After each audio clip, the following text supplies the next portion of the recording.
children.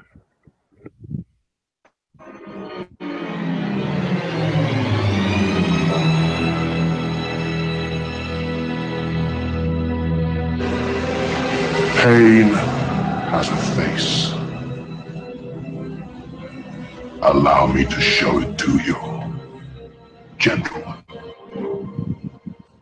I am pain. Here's Johnny. I met this 6-year-old child with this blank, pale, emotionless face and the blackest eyes, devil's eyes. You are one of us, Michael! Hi, I'm Chucky. You wanna play? When there's no more room in hell, the dead will walk here. Coming to get you, Barbara. Welcome to episode 24 of Slice and Dice Dreadcast. I'm your host, Joe Infante, here with my co-host, Jim. Well, what's up, motherfucker? And we are here tonight joined by Baby Godzilla. Welcome to the show, Baby Godzilla. No, for real. We got the Don in the house, Don Anelli. Hey, what's up, everyone? How's it going, Don? Oh, not bad. First time here, so hopefully I'll get the special treatment. Oh, yeah. You get the special treatment, special job. It all gets done right at the end of the show. So we finally could hear you loud and clear after last week's debacle with technology. My computer is pretty much like you dealing social media. Can't trust anything. That's for shit, sure. So tonight, Don picked two movies for us to watch. The first one being 1960s Black Sunday. Black Sunday by Mr. Mario Bava, his first one. And then 1972's Don't Torture Duckling, Lucio Fulci, and his transition into using gore. So that's what we're going to cover tonight as far as our featured films. So before we go into those, we're going to do our usual shtick in the beginning. Before we go into questioning Don, Jimmy, anything you want to tell the peeps? About what? I don't fucking know. You're a host of the show. I'm just letting you talk. No, you usually cover everything within, first couple of minutes, so I just sit back and listen. I learn a lot, too.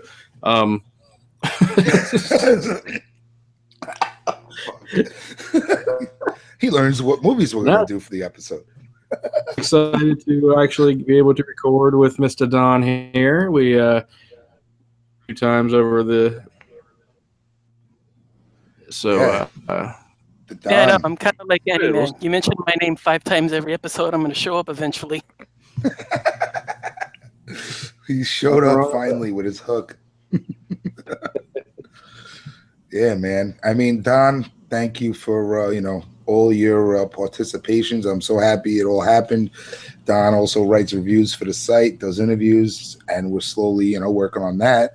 And Don's also got his own jammy, Don's Horror Movie blog. You want to tell the folks a little bit how that happened, Don? Maybe just a quick little how you got into horror and then how you came into doing your blog. Yeah, no problem. Well, the horror, how I got into the genre, it's going to be a story. We're going to be here all night. The abridged version.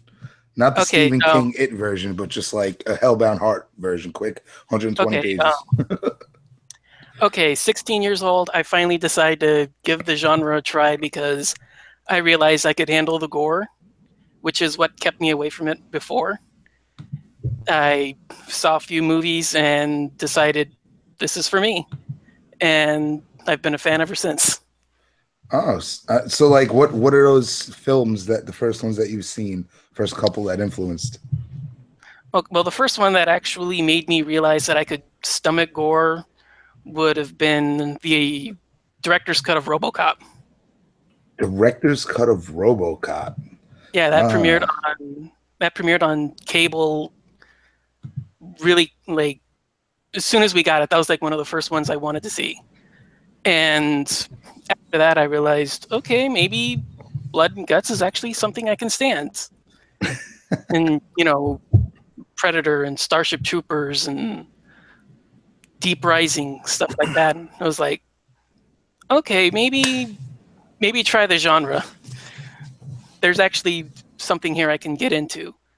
So after that, it's, you know, you see the usual classics, Phantasm and Halloween and Shining and Omen and, you know, all that kind of stuff. And it's like, okay, yeah, you've got me now. You've got a fan. I don't know why I held out for so long, but, you know, it made me a fan, and I'm here today.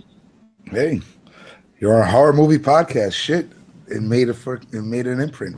And on top of that, Don's horror movie blog. Yeah, that was something that I wanted to do just for the hell of it.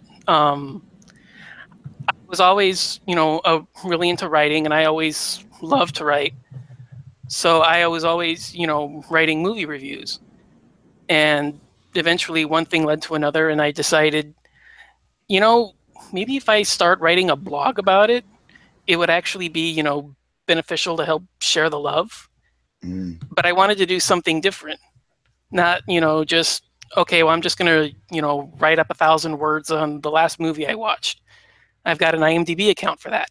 Why do I need a blog? Right. So I decided to try something different.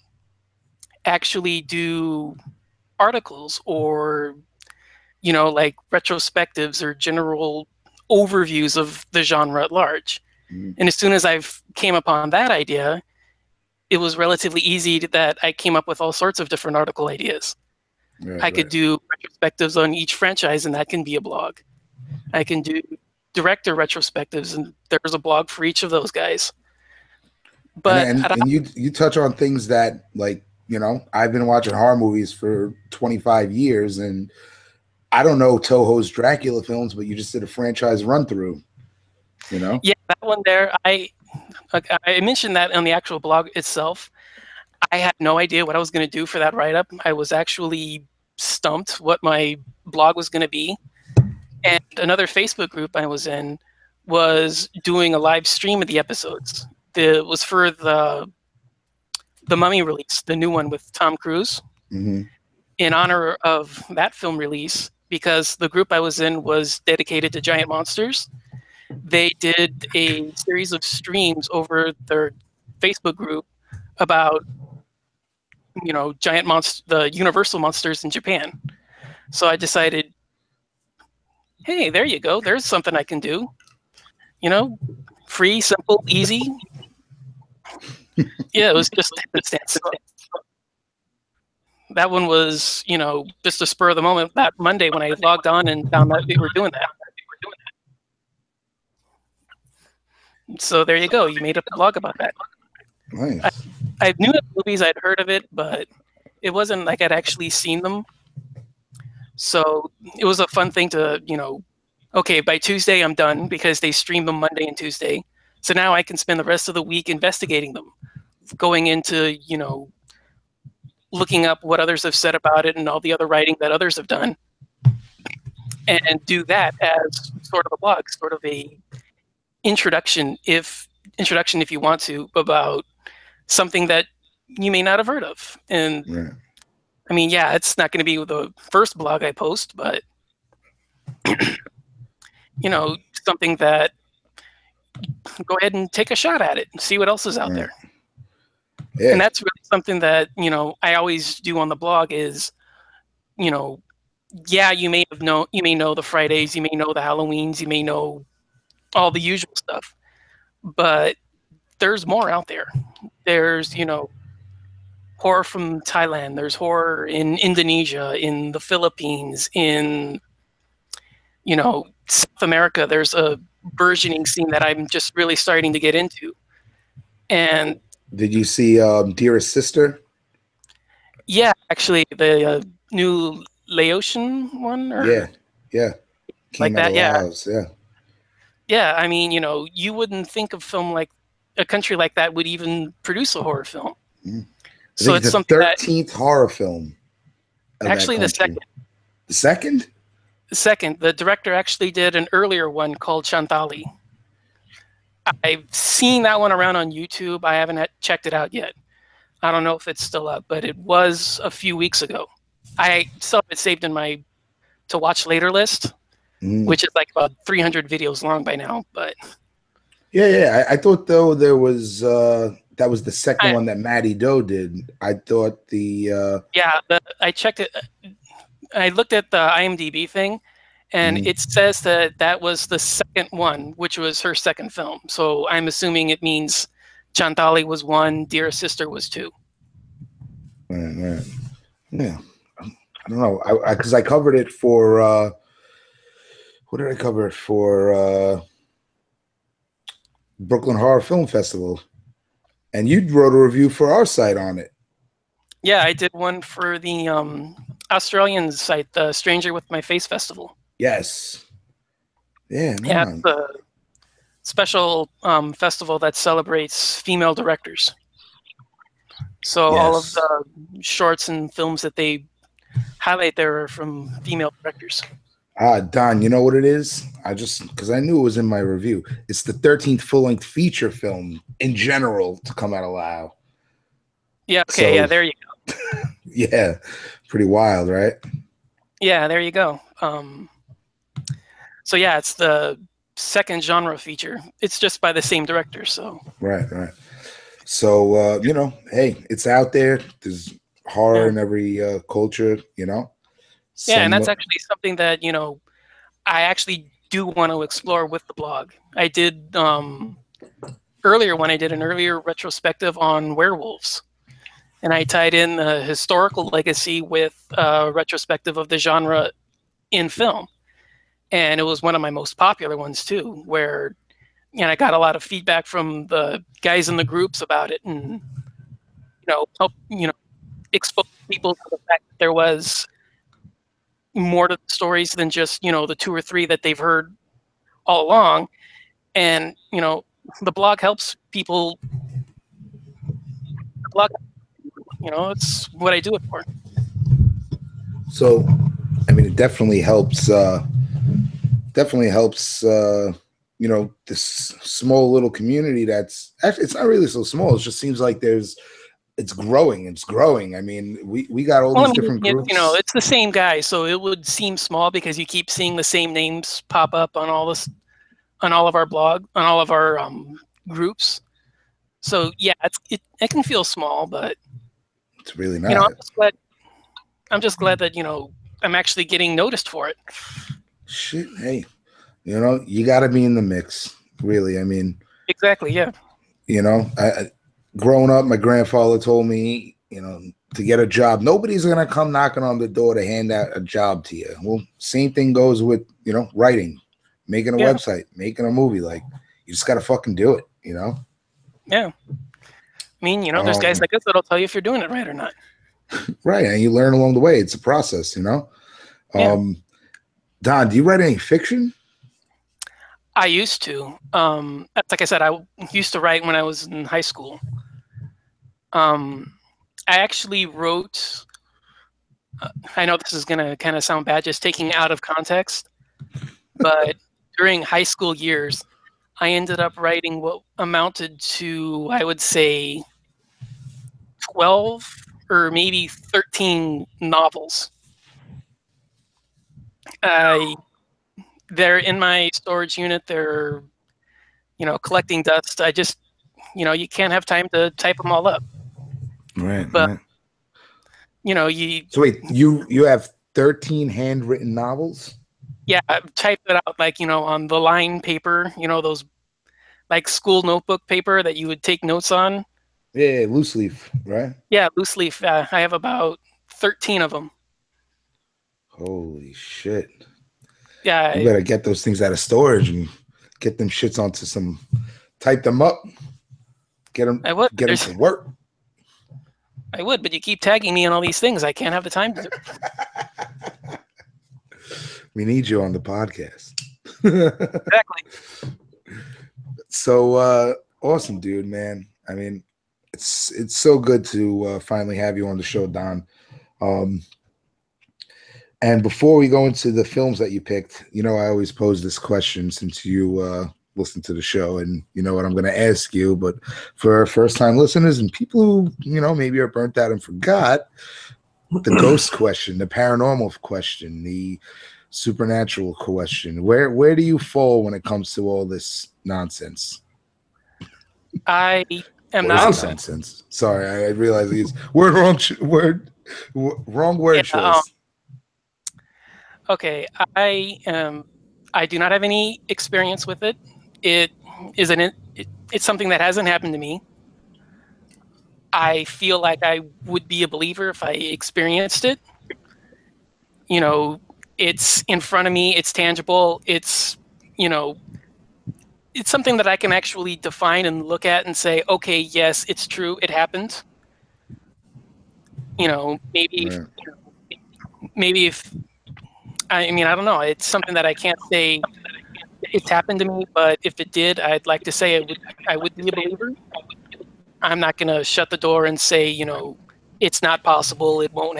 It's, you know, completely false. But you know, just based on personal experience, I can't say it's ever happened to me. So, is it something you're interested in? I've always found a good ghost story to be great inspiration.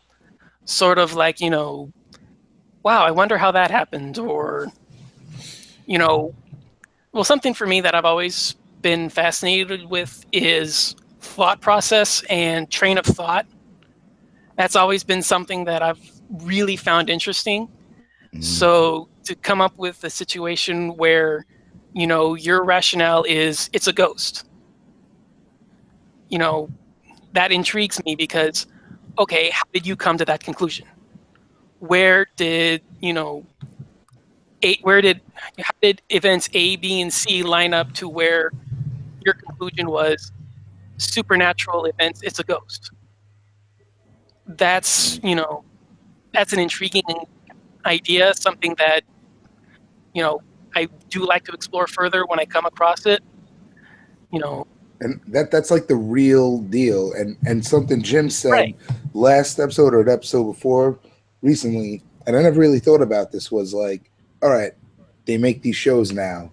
So, you know, they go for a weekend, record, and pull out a 40-minute program, you know, but Jim's like, most of the time just hanging out in the fucking hallway, you know? So, Yeah. you know, the contrast there is just it's a facade basically, you know, the TV programs and shit. But like what you're talking about is the authenticity of it, the like A, the thought process, and B, how it all came together. So I mean, and that's like what Jim talks about on the show, you know, 90% of it is fucking bullshit. Well, it's more for me, it's like, okay, you go to, you know, a sanitarium or, you know, a hospital or one of these locations, and people say it's haunted and say that there's, you know, ghosts who live there. For me, it's more, where did you come to make the claim that it was haunted? What's the You know, history? right, it's the history of it. You know, you say that these events happened, therefore it's haunted.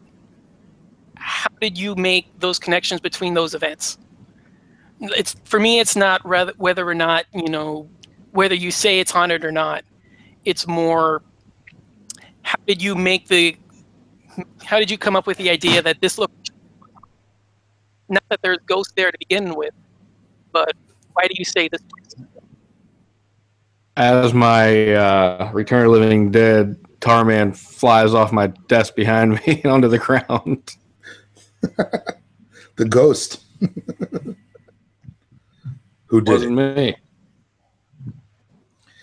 It was one of your Caspers that follow you around. Might have been. Might have been. Talking about is wanting to figure out like why somebody comes to the conclusion of their idea, and sadly, paranormal not many people have much to lead them from A, B to C because intelligent and they don't really effort into learning anything. So they just say, "Oh, I heard a noise and there it's haunted," and we're like, "No, that's just stupid." Yeah, it's a hard thing to actually like get into, let alone believe in. Yo, Hopefully, speaking of what's really going on, so I'm like, ever since I moved into my mother-in-law's house, I feel like I've been seeing these things, da da da da, a quarter of my eye. And Jim's like, oh, maybe it's shadow people. Okay, what is this? My mother-in-law talks about, oh yeah, it's my grandfather that watches over us, da da da da da. Okay. Last night I'm standing outside, right, and we have like the sliding door windows to the back. So I'm standing out there and I'm just like looking inside the house. Next thing you know, I see a little motherfucking mouse come running by. I said, yo, is that the fucking ghost? Oh, God. I'm like, yo, because I was outside. So, the mouse was just like walking around, like doing his thing. Like I was like, where the fuck did this guy come from? And, once I like moved, he just like was disappeared, gone. He was a ghost, you know what I'm saying? So I'm thinking maybe like, I'm sitting there at night, the light is dim, and maybe that's what that was. Well, now that's going to be in your head, which causes doubt, which will never make you believe in anything. It always has to be, now you're thinking you don't know what you saw, so you're. Well, I always thought I didn't know what I always thought that I didn't know what I saw. It's just I'm just trying to don it now. Oh, we just got a new term. I'm trying to don it. Put facts to the ghosts. Oh shit. So yeah, that's what happened last night, and it just made me think about maybe that's what I'm experiencing. But or you're seeing ghosts. Or I'm seeing ghosts. Or I'm just chilling with shadow people. But maybe we'll find out when we do the seance. Of course, it could also be the situation ghost scared the mouse out. Oh shit. They're working in tandem. They're trying to trick me, confuse me. Like I'm not confused enough. So on that note, you need a little more credit on that. Who, you? You're supposed to say no. No. Sorry. Let's move on to our two features for the episode here, right? So Don, you picked two Italiano horror films. You want to tell us why? Well, if my last name didn't give it away, I am a huge Italian horror fan. He is a huge Italian horror fan. I'm a horror fan. That makes two of us, Donnie. Yep. Well, the thing is that I've always been really into these kinds of stories where you can look at it from 5 to 10 different ways and come up with your own conclusions, and you'd be right about it. And I think that's what these two films represent. You can look at them numerous different ways, and you'd be right about it. It doesn't, hurt that they're from two of the best in the business. So, yeah. These are two that I'm always happy to recommend to people, and I've never been wrong recommending them to others before. I'm hoping the streak continues. He's hoping the streak continues, eh? Yep. Hoping. We'll find out. And side note, I did pick these specifically because they're among my top 15 favorites of all time. One of them is in my top 10 favorite of all time. Ooh. I thought you were going to say I picked these just to break Jim's balls. No. both are in my top 15. One is in my top 10. Not saying which. We'll just have to wait and hear what we have to say. Ooh, which ones are gonna be? I'm going with Fulci's "Don't Torture a Duckling." That's the top 10. But we'll find out at the end of the episode. So, all right. So this is Black Sunday. We're gonna talk about fucking mosquito. Sorry. I got it up when you're ready. All right. So we're gonna do Black Sunday first. Black Sunday was directed by Mario Bava. His first, his directorial debut. I believe he was a cinematographer before this, but this was his first featured. Am I correct, Indeed, Don? and I do have a special story about his creation of the film when we come back. So stay tuned for that. All right. So let's get a synopsis, and then let's tell us that story after. No problem. All right. Courtesy of IMDb. Story for Black Sunday is a vengeful witch and her fiendish servant return from the grave and begin a bloody campaign to possess the body of the witch's beautiful look-alike descendant. Brother and a handsome doctor stand in her way. Ooh. Don, tu parli italiano? Not very well, but I know enough to know what you meant by that. Shit, I knew that. Yeah, it's better reading it than hearing it and conversing in it. Likewise. It's one of the, yeah. I'm saying, you write all these stories up and, you make up your list about alternate titles and, what it's known for in all these different territories. You do pick up a few words or phrases, not like, converse. Mm-hmm. You can't be in downtown Rome and expect me to find my way back to America. But Caddy a pigeon. Where's the caddy a pigeon? Yeah, something like that. So tell us the story about Mario Bava. Okay, so the story goes back to a man by the name of Ricardo Freda. Now, Freda was a director, he was a compatriot of Bava's, and was, well, I guess the best way to describe it would be he undertook films as a hobby. He basically was born into wealth, and he never really had to work for most of his life. But he did films sort of as a hobby. And one day he ends up making a film with this cinematographer by the name of Mario Bava, who was a respected cinematographer and director of photography in Italy. So one day, knowing Bava's work in the past, Freda undertakes a bet with a group of producers saying that he can make a film in 10 days. So the bet is about Black Sunday? No, this is actually before. Okay. So he makes a bet that he can make a film in like 10 or 12 days. And he brings Bava on board as the director of photography. Well, 3 days before the end of the shoot, he realizes the film is not going to be done. So he quits, leaving Bava to direct the film. This is the film that people would know as I Vampiri. It's eventually released in 1956. Now, it did bomb, but it's important. Freda realized all the areas that were praised were the parts Bava had to deal with.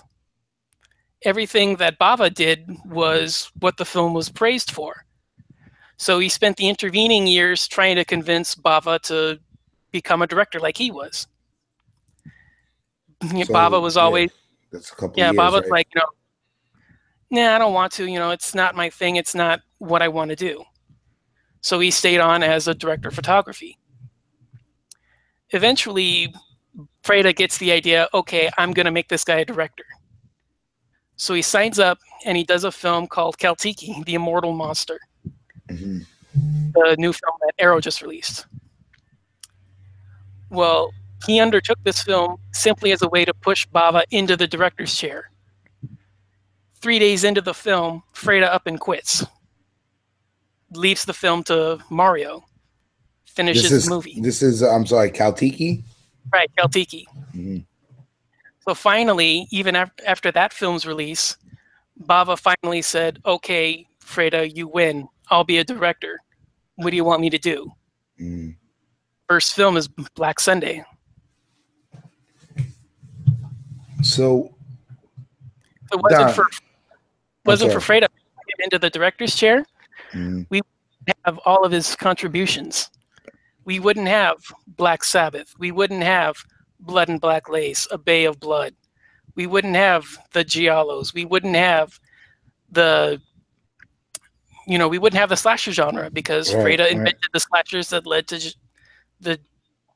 to slasher films. Right. So without Freda's involvement, we don't have any of that. The first film that he does as a solo director is Black Sunday.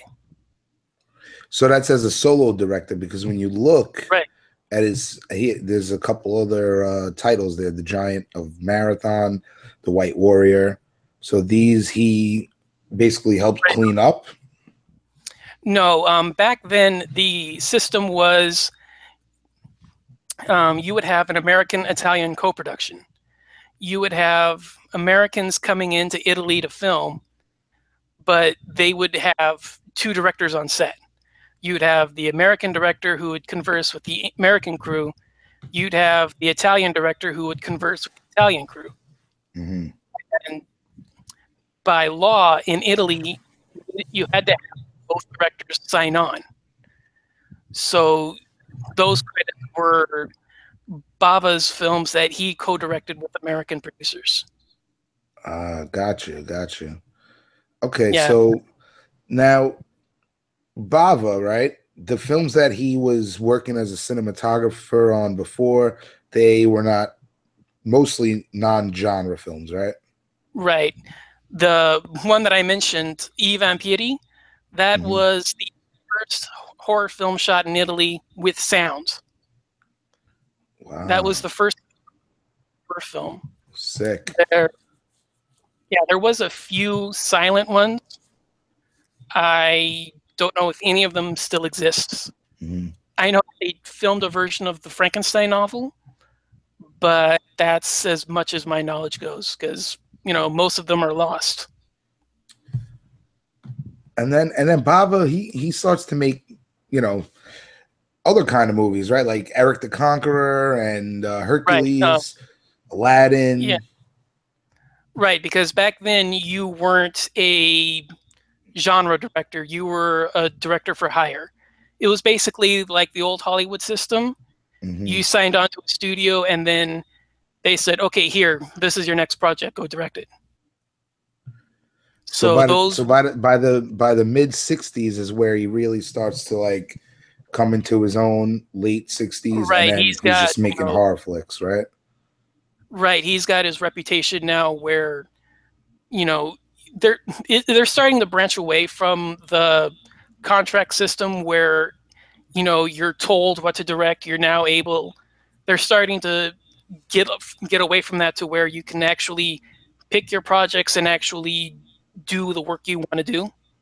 So you see that's where he starts directing more genre films, where he gets films like what was it? Planet of the Vampires or Kill Baby Kill. Right. You start seeing those films pop up in his catalog. Joe, when I saw Kill Baby Kill, I was not expecting it to be what it was. The title threw me off. I know, me too. Yeah, that's when I do need to rewatch that one because I actually saw the edited US version. It's like 20 minutes shorter than the Italian version. Oh, wow. Yeah. That's one of the big problems with most of his movies. I mean, you look at, off topic, but you look at Black Sabbath. All 3 stories are switched around and they're completely rescored. The original Italian version, the segments were, I believe, Drop of Water, the Giallo one where they're trapped in her bedroom or something, and then it ended with. Oh, wait, no, that's the American version. That's right. Yeah, yeah, the Telephone, American right? version. Yeah, the telephone. That's right. The original Italian version, it was the telephone first, then it was the vampire story with Karloff, and then Mhm. it ended with a drop of water. The American version was a drop of water, the telephone, and then the Karloff film. So you see And that these things tend to happen a lot with these. I mean, mostly because a lot of the genre Italian films are like this, but I'm sure other foreign films. But what do you know why this is like this with the? What's the deal with that?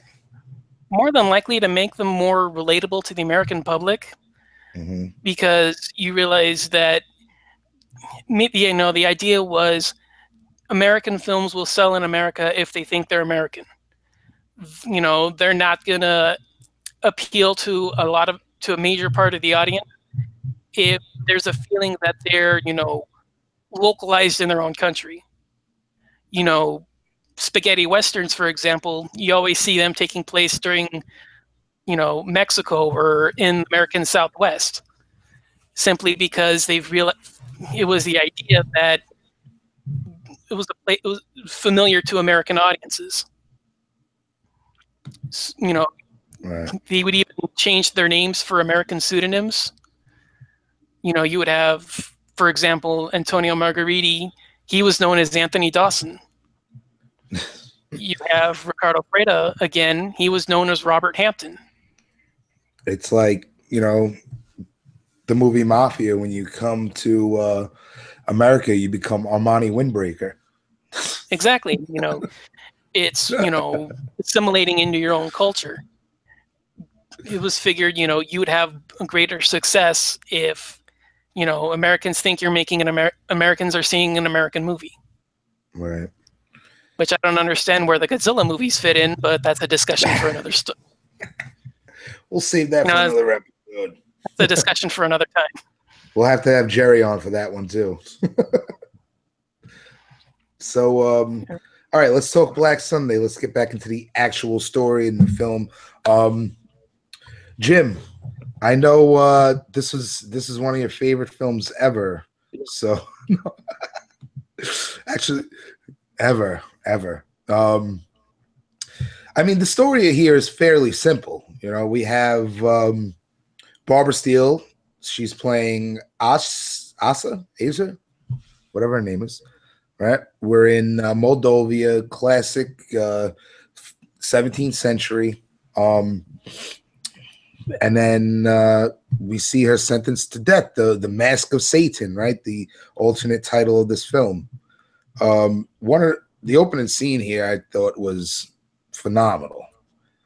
Sets the stage. I thought, yeah, when I was watching it, I was like, oh man, this looks pretty cool. She's tied to the stake and they're putting this mask of Satan on her, and it has the spikes in it, and the hammer to the face looks so damn gory-ish. Like it was pretty hardcore when that happened. So I thought it was a good jumping off point. Yeah. But the story, like I said, it's fairly simple, but they do something in this story that I'm wondering if this is the origins of. But so all right, so we flash forward into the 2 centuries later, right? And we have a couple of doctors traveling through Moldova, and they end up coming across the tomb of Asa, Don, Asia Asa. What's her name? S.A.? I've heard both. Knowing them, I would say that it would be Asa. All right. So Asa. So she, when they're over her tomb, right? One of the doctors pricks his finger and drops the blood in there, and that's what sparks the rejuvenation. Now, I automatically thought Hellraiser, but I feel like that's a trope now that's always, it's pretty redundant. So was this, Don, do you know if this is the first time this was, Something like The only this? other one that I can think of, the closest one I can think of would be Dracula, Prince of Darkness, but that's 66. That would have been after. Right. It could very well be the first time.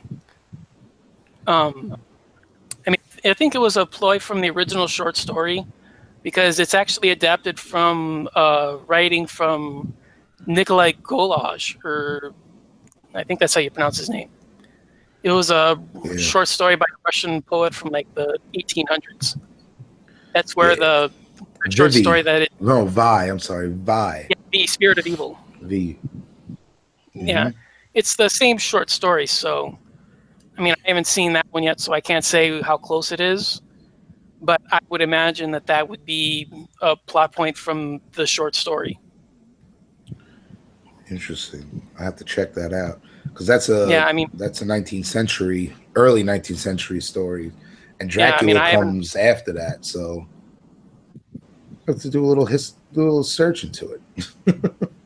Yeah, and I haven't read the short story in forever. I just thought that was interesting because, like I said, Hellraiser and many other films use that. It's like the drop of blood brings whatever being back to life. Yeah, I mean, the closest one I can think of to around that time would have been Dracula, Prince of Darkness, where they string her up over Dracula's castle and then they stick over his casket, and then they string her and then the blood drops over the ashes and then Christopher Lee wakes up. Yeah. That would be... That's the closest example I can think of to using that sort of a storyline point as a regeneration tactic. But again, not being familiar with the short story nor having seen V, I can't say for sure. All right. I like the transition effects in this movie, though. They look pretty good. The effects in this movie? Yeah, like the transitioning between living and dead and all that. They look pretty good. Yeah, I mean, the look of this film, Bava's thumbprint, and it's obviously there to influence on Argento. I know Tim Burton has quoted Bava as an influence, and he was supposed to remake Black Sunday, but I guess it fell through, and he ended up just popping it into Sleepy Hollow. Yeah, the closest we get is that sequence in Sleepy Hollow where he finds his mother hanged up inside the Iron Maiden. She falls out and she looks exactly like Barbara Steele does. Yeah. That's the closest I've ever seen.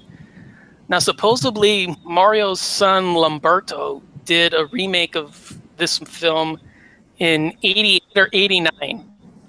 It was the exact same storyline, only they changed it to a ski resort out in the mountains.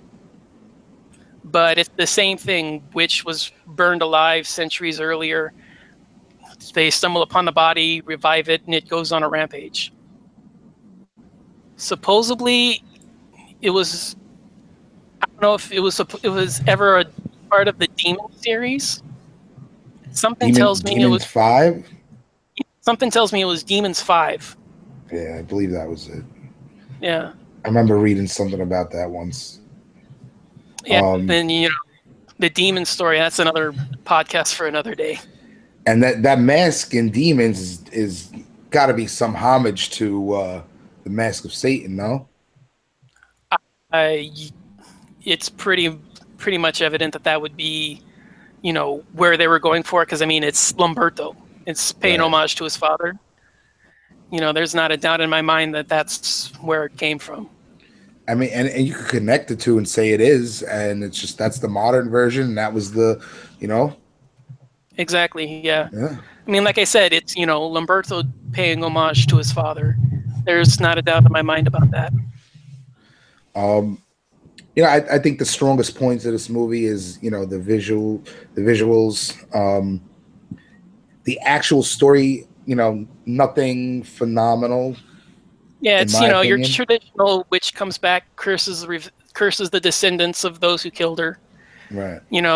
It's dime a dozen. I can rattle off 20 films right now with that kind of storyline. Right. It's the cinematic aspect of it, and the way he presents the story on the screen, where its success is.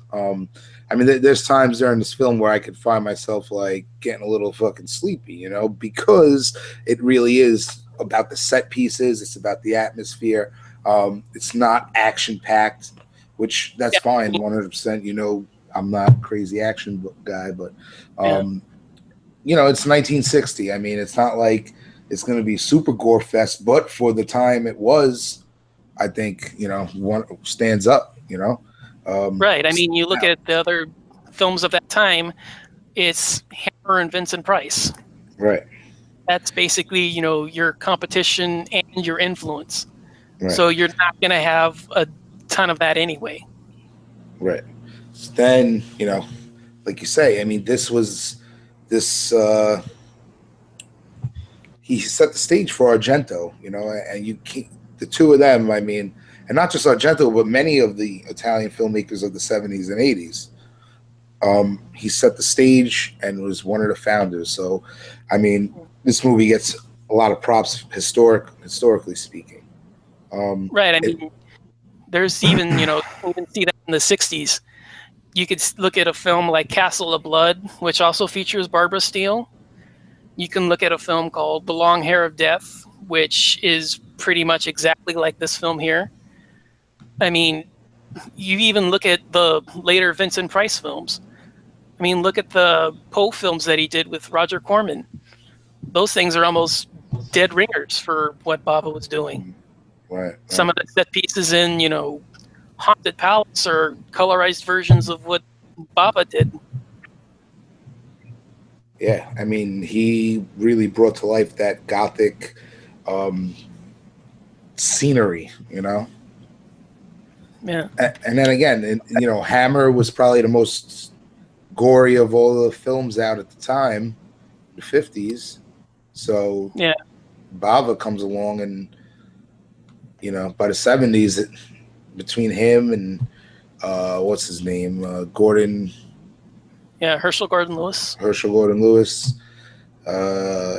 You know, the gore and the slasher, giallo. I mean, part of the foundations here, you know. Right. Mm-hmm. But again, watching it in 2017, story-wise, you know, I could totally see the doze off, you know, It's got to be a morning watch. Yeah, especially in the second half when it's more of her coming to terms with the fact that the witch is after her. Yeah. I mean, the scenes with her and her boyfriend sitting in the castle playing the piano or, you know, staring at the portrait. Not exactly, you know, Excitement City, but it's still a serviceable story, I think. Yeah, it's serviceable 100%. Even a little, you know, it's not, like I said, it's a very common story, but like I said, the way it's presented, he gives it that thumbprint. You know, I like to use that word thumbprint because it's very specific. This is like what all the other guys not bit off of it. I mean, that's what art influences. Like I said, you plant the seed. This is one of the very first seeds. So right. Jim, fucking mosquito, Jimmy. So what did you think of Black Sunday? You know, I always bust balls and shit like that, but this actually wasn't one of the worst. I did have to watch it during the day. That's probably why I didn't fall asleep a couple of times. Yeah, but I watched it twice actually, because I watched it and I was like, "What the fuck?" I think I watched both movies twice actually. like you both said, you know, the story's been out there, it's been done, but it is, like I said, the effects got me, you know, I thought they looked good. If a story keeps working, keep doing it, I guess. I mean, it's a good story. It's a simple story, but it has parts, it has moments where it was exciting and then it was boring, and picked up. The ending climax, last 15 minutes, so it was pretty solid. So, yeah, I wasn't very disappointed. So, Don,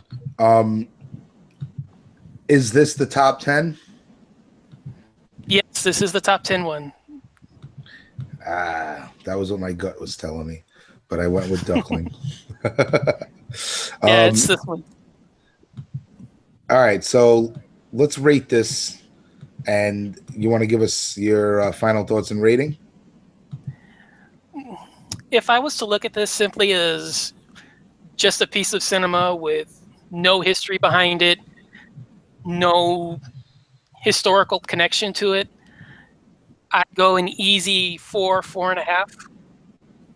But it's just one of those situations where I can't unsee the historical connections. I can't unsee the history behind it, what it influenced, where all of these other films that I enjoy probably, if I was to be honest, I think they're better movies. Looking at this one, I have to go with a 5. Understandable, 100%. I definitely agree with you in all those aspects, but I gotta, you gotta also take it for what it is, right? Right. Like I said, if I was just looking at it, just pop the disc in and watched it, I'd come away 4, 4.5. Right. That's like, with Phantasm, I did a review for it. I rated it 4 out of 5. I was being a realist. In my heart, it's a 5 out of 5. If we did it on the podcast, I'd probably go 5 out of 5. But, for what it is, I had, my unbiased review was a 4 out of 5. And I'm going to have to go with the same here, 4 out of 5 with this one. Super important piece of history. The story is interesting, although, like we said earlier, it's not, the most eccentric, right? It's another run of the mill.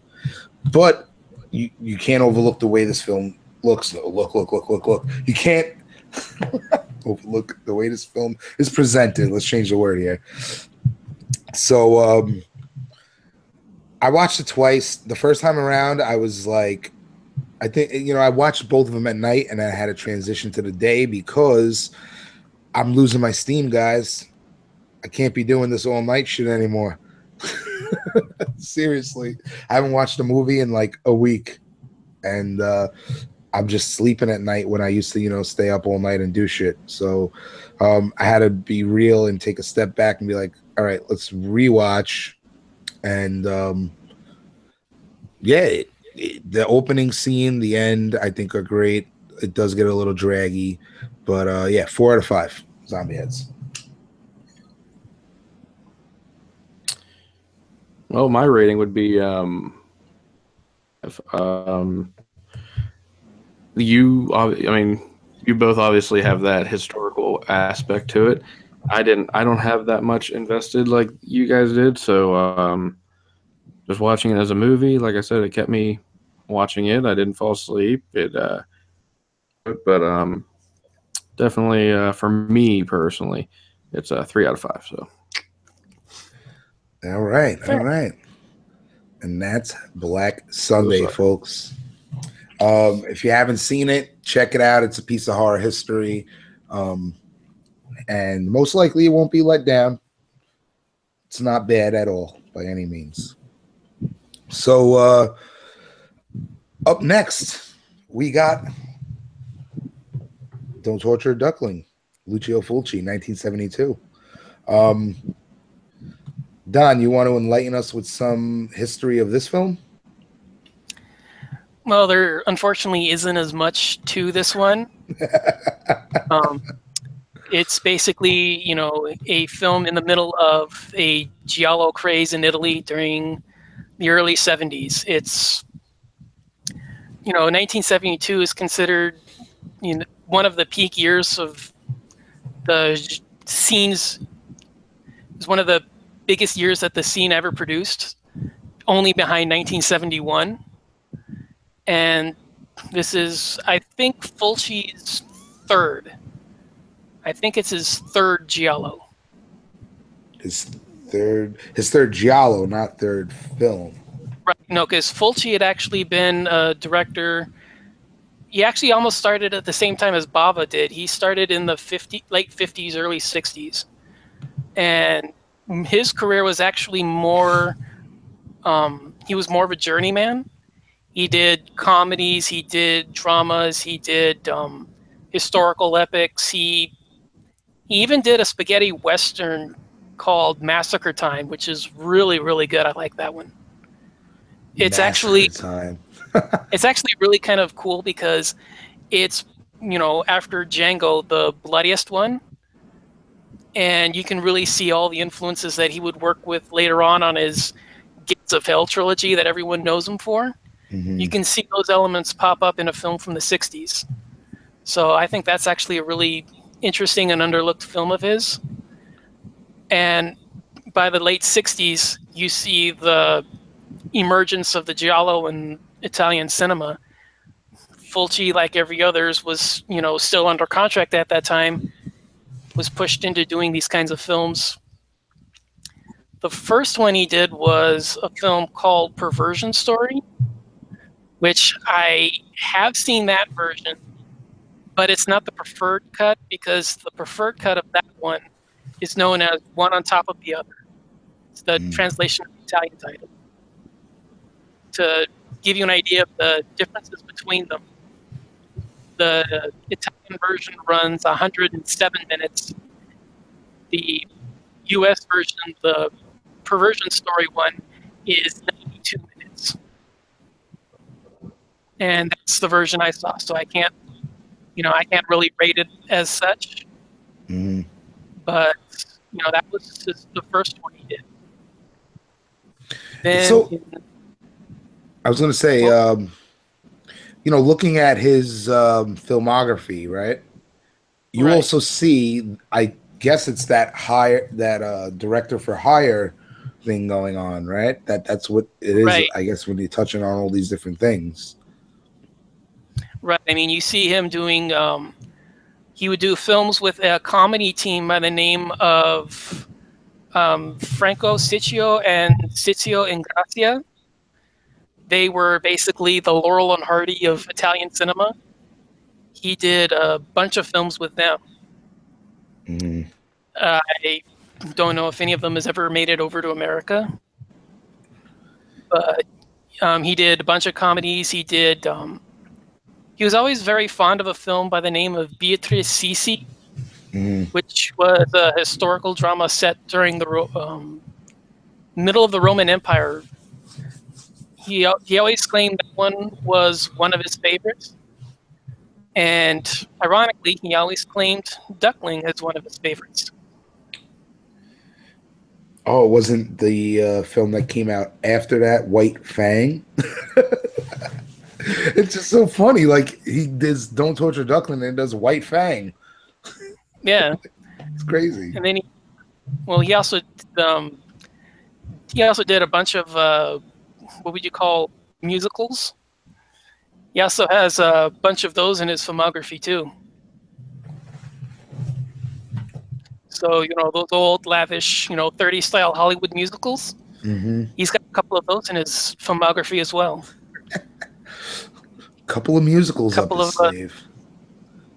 Yeah, a couple of musicals, a couple spaghetti westerns, and then he also does a porno called The Eroticist. Jim, you saw that one, right? Yeah, that one. I got that one on Blu-ray. Same year as Don't Torture Duckling, The Eroticist comes out. Although not a porno, right? Right. It's just funny. This movie did have some nice nudity in it, though. That was pretty fun. That was pretty fun to watch. So Fulci directs films up until the early 90s, right? Right. I think his last film was A Touch of Alice, or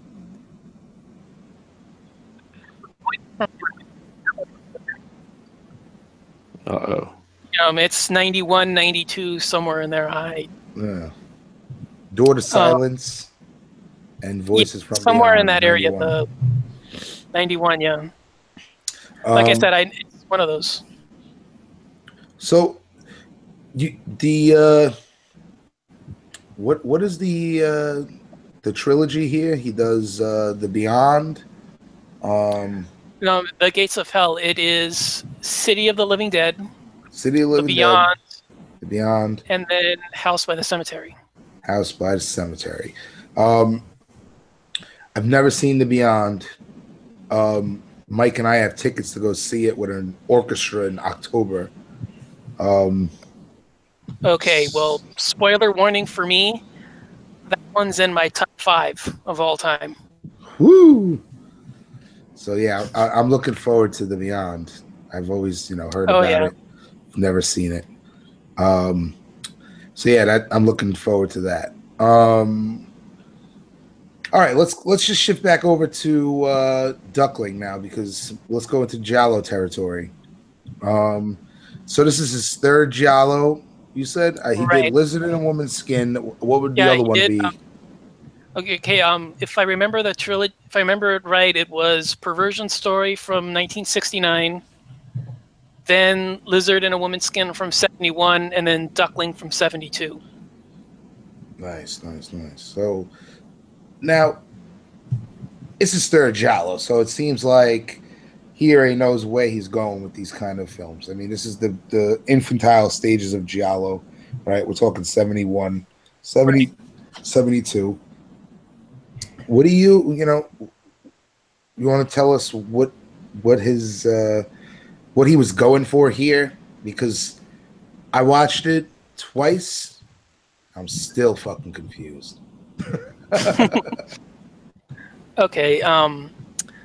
This is, as far as I remember, part of a burgeoning scene within the Giallo where you're mixing there are two distinct fields of the genre already within Italy.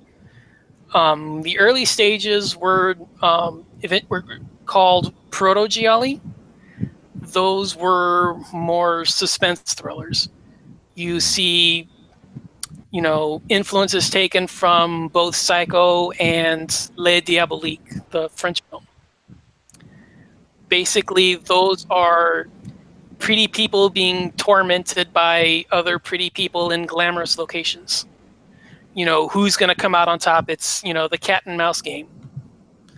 Not so much horror, more suspense, thriller, mystery films. Mm-hmm. And then Argento comes out with Bird with the Crystal Plumage and shifts it into what are, it's just my own specific term. I call them the body count gialli, where it's more, a series of murders being committed and somebody's got to figure out who's doing the killing. Basically, the dry run for the slasher films. You see, some of the other titles, Black Belly of the Tarantula or Fifth Chord, or, Baba's own film, A Bay of Blood, as, those body count style of films. And looking at the two that Fulci did previously, again, Perversion Story, I can't say much about that one.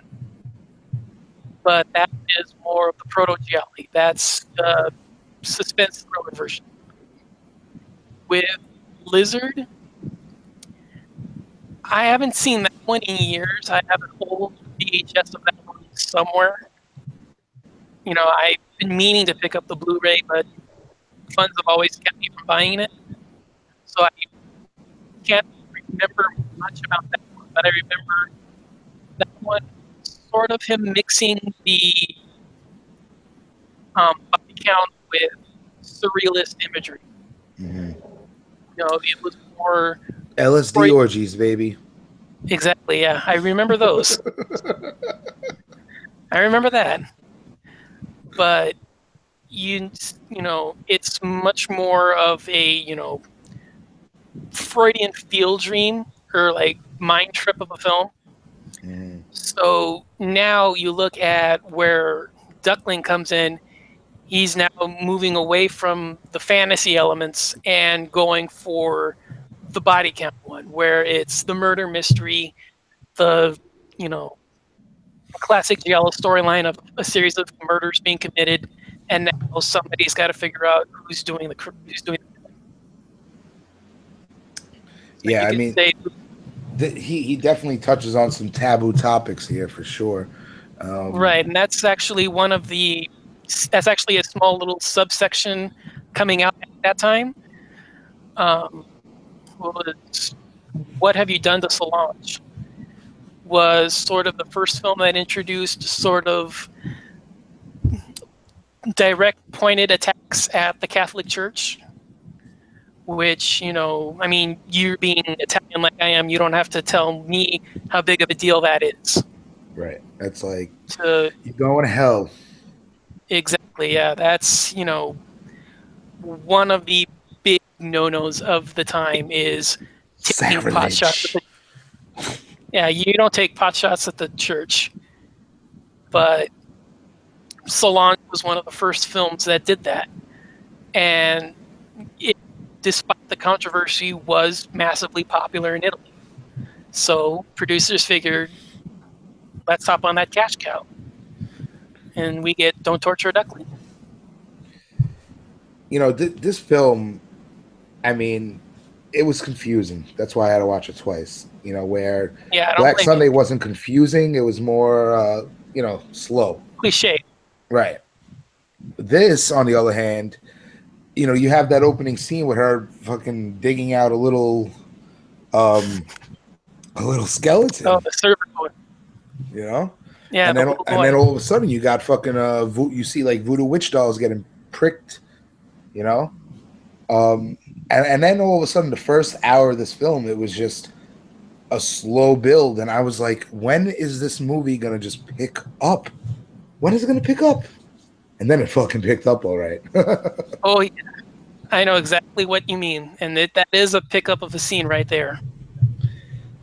I mean, literally, this is like a whole hour of just going dialogue, story, unraveling, a lot of subtext about Catholicism, about the whole aspect between children and adults, and then it goes into straight up badass territory, right? Right. So you weren't drawn by the hookers, or I forgot about that part. Those fucking hookers. I think I messaged you like, what the fuck kind of hookers it is? Yeah, take you down the countryside to go in a barn. What would they? Baby Giuseppe or something like that. That the kids are screaming at Giuseppe. I was like, hey, are they talking to me? Yeah, it's funny. That was a funny. That was a funny segment. But like, that's the thing, we went from digging up a child's corpse skeleton to voodoo dolls to weird ass hookers and kids peeping and the guy peeping on them and the kids peeping on him. It was just like, what the hell is going on here? Then the naked chick on the dude, the little boy. It's like, damn, what's gonna happen here? The naked chick with the little boy. We started meeting reporters investigating the small town. It was like, what? Where are we? What the fuck? What the hell is going? Hold the phone here, folks. It was it was definitely one that you had to put the pieces together. But now that the puzzle is together in retrospective, it makes it it brings up a lot of things to think and talk about. So let's see. Let's just get a quick recap. Don, you want to fill in the gap between from the beginning till that one crucial scene where the tone shifts to what? Okay, so initially you see a series of murders in this small remote village. Now the police become intrigued because all of these murders are young kids. Now it just so happens that a socialite is visiting the area because she's hiding out from her boyfriend in the city who's been abusing her. And now all of a sudden it's, oh my God, we've got an outsider here. you've got somebody that they don't know, they don't trust, and there's this unknown killer coming up. Now, automatically, their projections on her about who the killer is. And yeah. It went in and out. we didn't catch. Sorry, yeah. It's all good. Okay. So, Yeah, this also brings up a lot of. I think he was like making commentary on like small town and like that kind of aspect of it, right? Yeah, you know, the backwoods sort of communities where, you know, everybody knows everything about everybody. You've got, you know, no secrets between everyone. It's sort of, you know, an open community. They're, you know, heavily worshiping the church. They're, you know, they're sort of like, you know, this small inbred community, but now all of a sudden you've got sort of the refined, the sophisticated coming in, and it's sort of throwing everything that they have upside down. Where, you know, now all of a sudden they don't know who to trust, who's going on, and it's because of their religious beliefs that they sort of allowed themselves to become that way. Right. And, you know, you have a local witch here who's they're basically on a witch hunt for because she says, I killed them, but she really didn't kill these kids. Yet that leads into the scene where it just opens up from there. And this is basically where the all the townsfolk come together. Not all, I think it's just like 3 of them, maybe. Four guys. It's like 3 or 4, yeah. 3 or 4 guys. They come, and I think her name was Machada, something like that. Masiata. Yeah. So, they basically just brutalized this woman. And all of us, you know, like I said, this movie was just straight dialogue, talking. You know, you're learning about the town, you're learning about the people, all the characters, and then all of a sudden, it just opens up. I'm talking in a cemetery. I couldn't believe it, and the way it looked too, I was just like, "Holy shit, man!" You know, stomach churning. That's one of actually the few things that, you know, brings my love of Italian horror out, where it's stomach churning in its concept, but damn, is it beautiful to look at. I mean, you know, you realize what they do. They're whipping her with metal chains, like, you know, actual metal chains, like 5 to 6 foot long whips, and they're just tearing into her. And every hit, you see like the skin open up. Right, but yet you hear that in concept and you think, dear God, that is some of the most revolting thing you've ever heard. But when you watch it in execution, it's strikingly beautiful. Mm-hmm. You know, you can't look away. Right. It's also, you know, you look at some of the later stuff that he did on, you know, especially Zombie or City of the Living Dead. Lovingly graphic close-ups of extreme violence. You see that here. You know, you don't flinch away. You don't get that quick cut, you know, okay, you know that the wooden spike is going to pierce her eye. You don't, you know, cut away just before. You see it go in. And it's loving, and it stays on the sequence. It doesn't, you know, it highlights it and sort of brings you in. It makes you stay on the scene. Despite the fact that if you look at it as a concept, you know, a woman's getting her eye punctured out with a wooden spike. You look at it here, she's being basically laid open with these metal spikes. You know, it's a revolting concept, but yet you stay on the sequence and you almost sort of not exactly relish it, but you look at all of this, you know, bits of flesh flying open. You see a oozing wounds, and you see all of the torn clothing, and it sort of brings you in and it keeps you in the sequence. And this is happening during the day, so it's like bright. Right. You see everything. It happens next to a roadside highway. You know, you see cars driving by in the background. It's crazy. Yeah, Yeah, I mean, it was one of the most striking sequences I've seen in a long time. And that right there, because at that point I was just like, this fucking movie. It's the second time Don told us to watch this movie. Yeah, because, well, the funny story is, when I first joined the group, he requested, you have any films for us to watch? This is the one I requested. I did this back when I joined the group. It's breaking up, Don. Hello? Can you hear me? Yeah, it was probably just a little Wi-Fi glitch. Okay. Yeah, one of the first ones I requested you guys watch.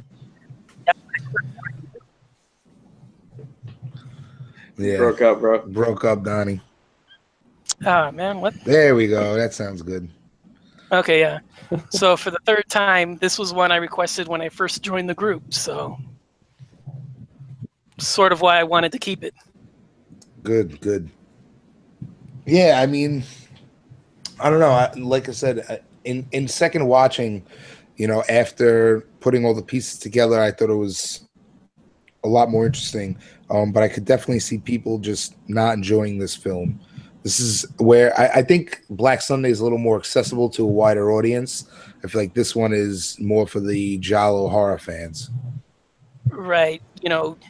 The big thing that I like about Black Sunday is the cliched story brings you in because you're used to it. You've seen the storyline before. You're able to get into the film because it's, how is this going to be different from all the other 30 other films I've seen with this storyline? This is, it's a challenging story. It's not one that, it's not like, a one-line scribble on a back of a piece of a napkin kind of a film. It's one where you have to dig in and bring out all of the different layers within.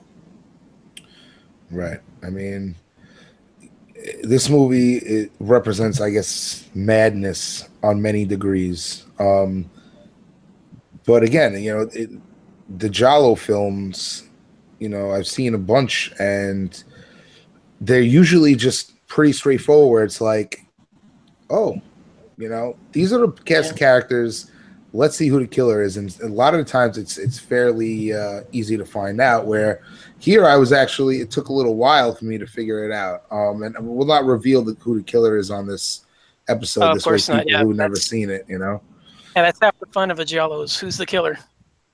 But like after what, we did an Argento retrospective, and after watching so many Giallos, it's just like, there's like a formula here, it's like okay, you got to trick me into thinking this one's the killer, but this one's really the killer. How are we going to make that happen? And it seems like they do that a lot. Right. I mean, the concept of the red herring, you spend so much time with this guy, it's like, yeah, somewhat. Yeah, it's, you build up this one person to the point where, yeah, he's not the killer. You're focused on him to the extent that nobody else really comes forward, and it's sort of, one of the sideline characters. Mm-hmm. This one, I mean, I really was like, it's got to be this one. It's got to be this one, and it's too easy to be this one. They do a good job handling that, I got to say. Yeah. But ultimately, let's head into our rating. Let's wrap things up in a moment.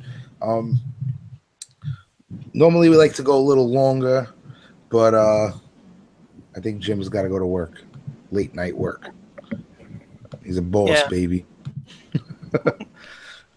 All right, Okay. got to take care of ladies. So, right.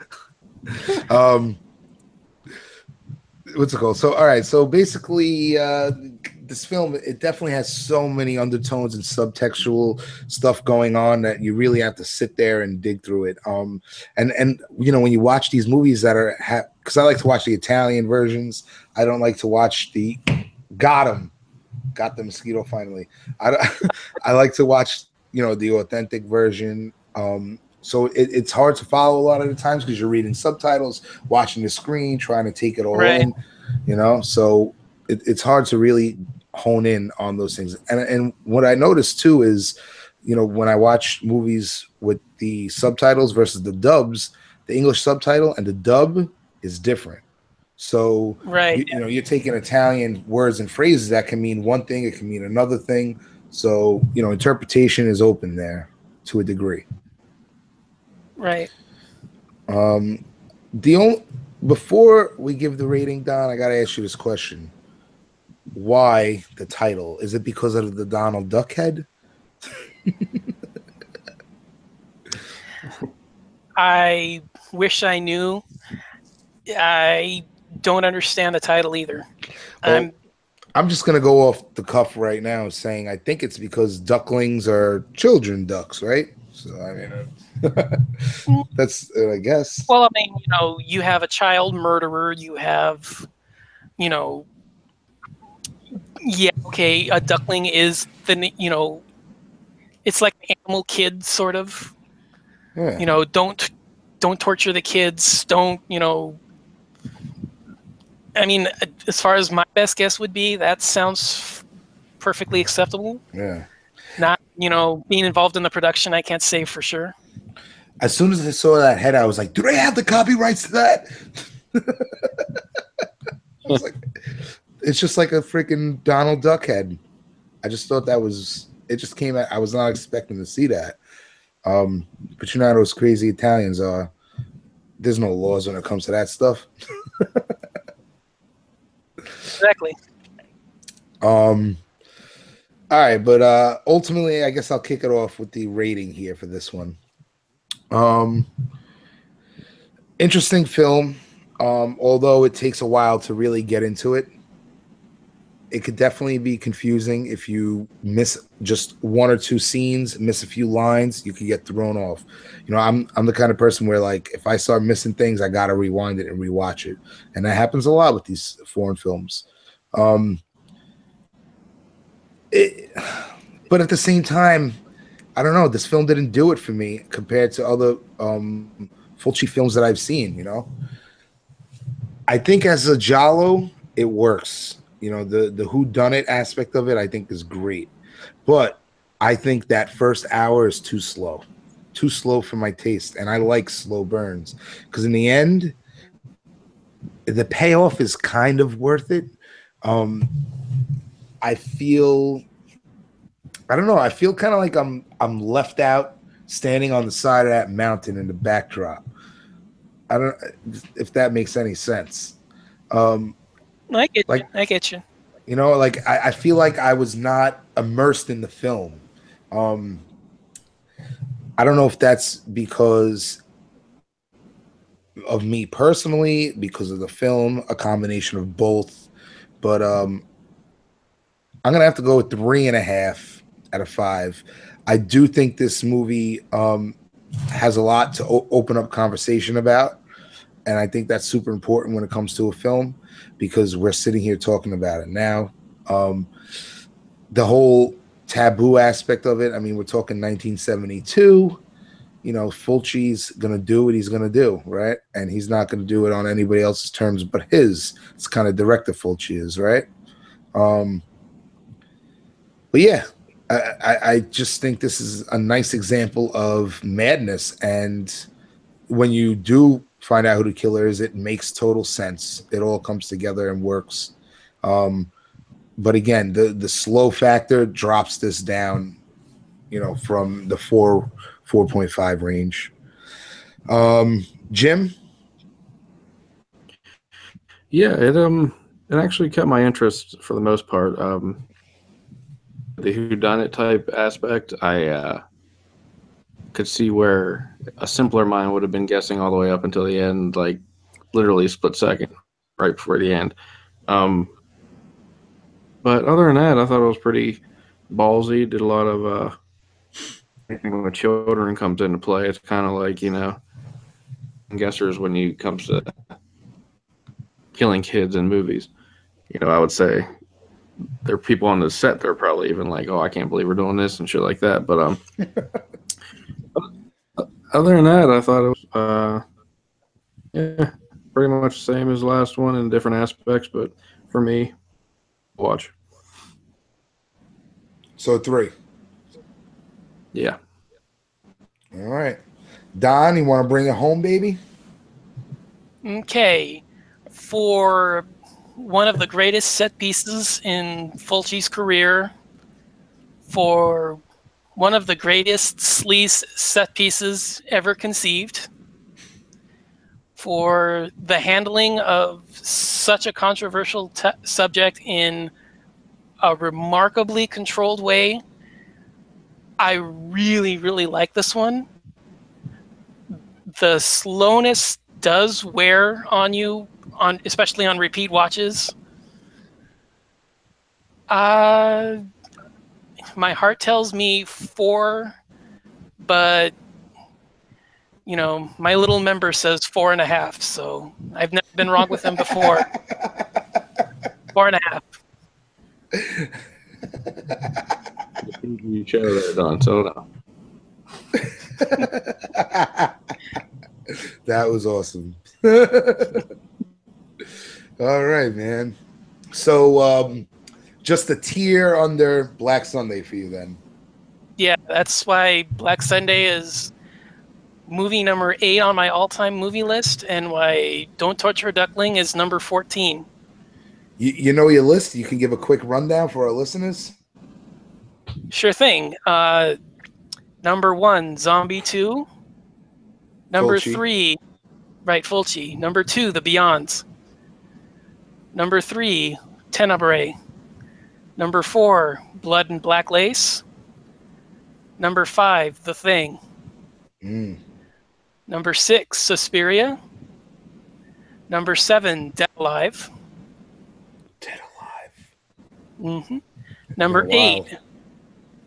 Number 8, Black Sunday. Number 9, Evil Dead. The original. Number 10, Torso. Ooh, I never saw Torso. They just did it on Exploding Heads. Uh-huh. Gotta Yep. check that one out. Yeah, I heard that one. That is a good one, yeah. Jim, did you ever see Dead Alive? I love Dead Alive. That was one of the most goriest, but I saw it as such a little kid, and I was like, this is fucking awesome. Yes, me too. We should cover it one day. Awesome. Yeah. All right, beautiful. Trip. That was a trip. Yeah. I was like 15 or something. I was like, the fuck? Little did we know, it's Peter Jackson now fucking Lord of the Rings and it up. Right? Yeah. Dude made bank.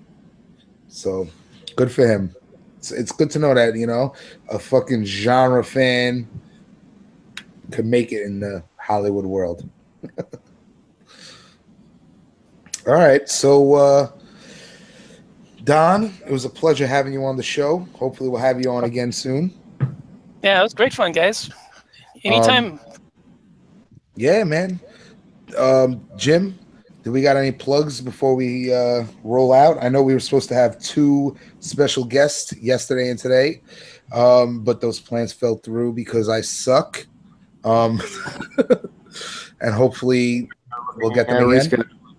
Yeah, we're looking at rescheduling, so it's gonna happen sooner or later. But it's gonna be a good watch for anybody who's into 80s, 90s horror stuff.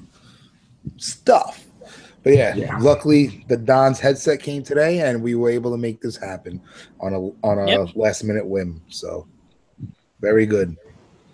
And check out the Slice and Dice Dreadcast Instagram page, J Mac, who we'll be conquering Insidious sometime soon with J Mac and possibly Jay Herring. So we'll see what happens with that.